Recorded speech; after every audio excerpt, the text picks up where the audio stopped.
अस्सलाम वालेकुम, welcome to my YouTube channel lifestyle with Sunny. आज मैं बनाने जा रही हूँ बहुत ही मज़ेदार से शामी कबाब। चिकन और चने की दाल के शामी कबाब बहुत ही मज़ेदार। तो आप लोग ज़रूर ट्राई कीजिएगा और इसकी मज़ेदार सी क्रिस्पी सी रेसिपी आपके साथ शेयर करने जा रही हूँ। ये देखिए, ये अंदर से भी बहुत ही ज़्यादा क्रिस्पी हैं और इनकी मज़ेदार सी रेसिपी मैं आपके साथ आज शेयर करने जा रही हूँ। तो चलिए हम स्टार्ट करते हैं। तो चना दाल चिकन के कबाब जो हैं वो हम बनाना स्टार्ट करते हैं।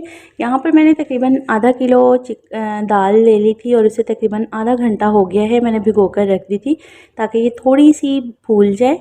ये आपने यहाँ पर ये स्टेप मिस नहीं करना है, इसे लाजमी आपने आधे या 1 घंटे के लिए भिगो कर रखना है। यहाँ पर मैंने लहसुन का एक पोथी ली थी जिसे मैंने छील कर यहाँ पर रख लिया। आप चाहे तो इसका पेस्ट भी बना सकते हैं। और यहाँ पर मैंने 2 बड़े साइज़ के प्याज लिए हैं जिन्हें इस तरह किसी भी शक्ल में आपने कटिंग कर लेना है। और यहाँ पर तकरीबन आधा किलो के करीब मेरे पास चिकन है।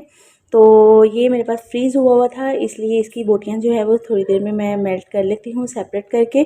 तो हम जो है वो अपना मसाला जो है तैयार करने के लिए रख देते हैं। तो सबसे पहले मैंने यहाँ पर एक कढ़ाई ली है और कढ़ाई में जो है मैं ये भिगोई हुई दाल जो है ये शामिल कर दूँगी और इसमें तकरीबन 1 गिलास और हम मज़ीद पानी का डालेंगे।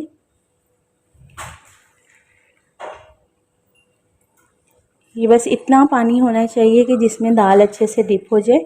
बहुत ज़्यादा अगर आप पानी डालेंगे तो उससे क्या होगा कि ये बहुत ज़्यादा पतली बन जाएगी और आपको कबाब को शक्ल देने में मुश्किल होगी। तो यहाँ पर मैंने ये रख दिया है। अब हम इसमें साथ ही यहाँ पर ये हमारे पास प्याज है ये हम शामिल कर लेंगे और साथ ही हमारे पास लहसुन है। लहसुन अदरक का आप पेस्ट डालना चाहें तो पेस्ट भी डाल सकते हैं, इसे साबुत भी डाल सकते हैं, क्योंकि जिस तरह हमने जितनी देर में ये दाल और हमारा चिकन गलेगा उतनी देर में ये प्याज और लहसुन भी साथ में गल जाएगा। अब हम इसमें स्पाइसेस ऐड कर लेते हैं। सबसे पहले मेरे पास यहाँ पर ये कुछ बड़ी इलायची है और उसके बाद यहाँ पर मेरे पास दालचीनी है, ज़ीरा है, साबुत काली मिर्च है। इस तरह आपने साबुत गरम मसाला जो है इस तरह चीज़ें जो है वो इसमें शामिल कर देनी है। 2-3 लौंग हैं। उसके बाद हम इसमें डालेंगे नमक। नमक आपने 1 टेबल स्पून भरकर डाल देना है। उसके बाद हम बाद में अगर कोई स्पाइसेस कम होंगे तो हम बाद में शामिल कर लेंगे। 1 टेबल स्पून इसमें रेड चिली पाउडर जाएगा। 1 टेबल स्पून ही हम इसमें खुश्क धनिया पाउडर शामिल करेंगे। हाफ़ टी स्पून इसमें हल्दी पाउडर डालेंगे और तकरीबन 1.5 टेबल स्पून हम इसमें खुश्क धनिया साबुत इसमें यही डाल देंगे। इन तमाम मसालों को अच्छे से मिक्स कर लेंगे दाल में। बहुत ही मज़ेदार हम रेशे वाले कबाब बनाएंगे। 5-7 मिनट। तो ये देखिए दाल को जो है उबाला आना शुरू हो गया है। तो अब हम इसमें जो है ये चिकन शामिल कर देंगे।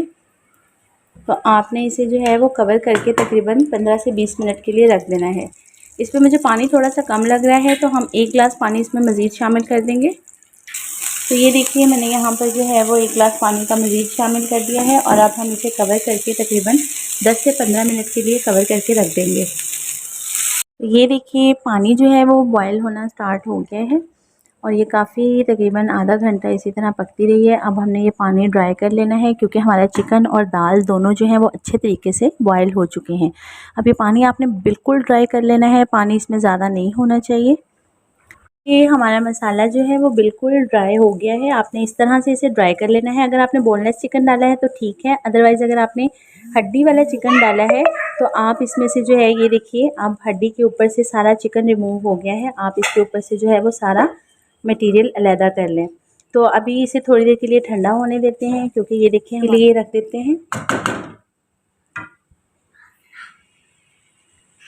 तो ये देखिए हमने जो है वो इसको बिल्कुल इसमें से हड्डियाँ सारी निकाल ली हैं अच्छे तरीके से। तो अब हम इसका टेस्ट कर लेते हैं। अगर हमें मसालों की ज़रूरत है तो हम इसमें शामिल कर लेंगे। स्पून इसमें चाट मसाले का शामिल कर रही हूँ और हाफ़ टी स्पून ही इसमें गरम मसाला पिसा हुआ शामिल कर रही हूँ। और इसे जो है वो आपने अच्छी तरह मिक्स करके इसको कूट लेना है आपने कुंडी वाला डंडा ले लेना है, या तो कुंडी में डाल के मैश कर लें, या फिर मैंने इस तरह परात में निकाला था ताकि इसकी हड्डियाँ निकाल सकूं। तो इसकी मदद से आपने अच्छे तरीके से, ये देखिए चिकन के भी अच्छे तरीके से रेशे हो रहे हैं, ये अच्छे तरीके से गल चुका है। इसी तरह आपने तमाम को कूट लेना है। तो ये देखिए मैंने अच्छे तरीके से इसे जो है वो कूट लिया है। इसमें मिर्च मसाला भी मैंने चेक कर लिया है और मिर्च मसाला भी हमारा पूरा है। और इस अंडे अवेलेबल नहीं होते घर में, तो आप इसका एक मज़ेदार सा सलूशन ये है कि बग़ैर अंडों के ही आप इसे फ्राई कर सकते हैं। वो किस तरह, आप इस टाइम पे आके इस मटेरियल में अंडे शामिल कर दें। हम यहाँ पर जो है वो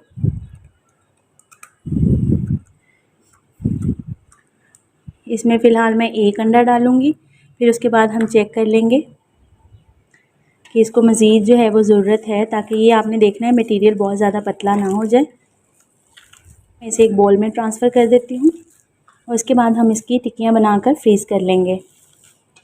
और 2 से 3 कबाब मैं आपको फ्राई करके भी दिखाती हूँ। तो ये देखिए अब हमने यहाँ से मटेरियल लेना है अंडे मिक्सिंग के बाद, और हमने जो है यहाँ पर जिस भी शेप की, पतली या थोड़ी मोटी बनाना चाहें, जैसे आपका दिल करे, आप इसको जो है वो शेप देकर आप इसकी टिक्कियाँ तैयार कर लें। बहुत ही मज़ेदार से हमारे शामी कबाब बनेंगे। मैं बिल्कुल नॉर्मल सा साइज़ रख रही हूँ। ये देखिए इस तरह आप टिक्कियाँ बनाकर रखते। ये देखिए मैंने तमाम के तमाम कबाब जो हैं वो इस तरह से बना लिए हैं, और इसके बाद आप इसे फ्रीज़ करके रख सकते हैं। जब चाहे आप इसे डायरेक्ट फ्राई कर सकते हैं, आपको कुछ भी लगाने की ज़रूरत नहीं है। तो यहाँ पर मैंने जो है वो आपको कुछ कबाब फ्रीज़ करके भी दिखाए हैं। मेरी रेसिपी पसंद आए तो ज़रूर ट्राई कीजिएगा, फ़ीडबैक देना मत भूलिएगा। यहाँ पर मैंने जो है वो फ्राई के लिए थोड़े से कबाब बना लिए हैं, बाकी मैं इनकी फ़ाइनल लुक आपको बाद में दिखाऊंगी। यहाँ पर देखिए मैंने ऑयल भी गर्म होना रख दिया था।